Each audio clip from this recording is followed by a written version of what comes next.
কবরের জীবনটা আসল জীবন। বিশ্বনবী দোয়া করতেন, আল্লাহুম্মা ইন্না নাউযু বিকা মিন আযাবিল কবর। আল্লাহ, আমি আপনার কাছে কবরের আযাব থেকে পানাহ চাই, কবরের আযাব থেকে বাঁচতে চাই। এই কবরের মধ্যে অনেক ফিতনা হবে, অনেক সুয়াল হবে। কবরে প্রশ্ন আছে না নাই? কথা বলেন। প্রথম প্রশ্ন জিজ্ঞেস করা হবে, মার রব্বুক, তোমার রব কে? বলেন, আমাদের রব কে? ওয়া মা দীনুক, তোমার ধর্ম কি?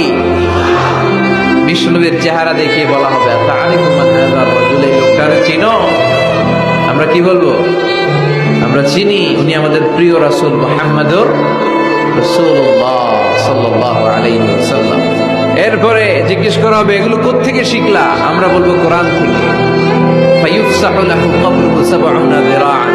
সুন্দর সুন্দর উত্তর করতে পারলে আপনার কবরটারে ৭০ হাত লম্বা করে দেয়া হবে। ইফতাহু লাহু বাবুন ইলাল জান্নাহ, জান্নাতের দিকে একটা দরজা লাগিয়ে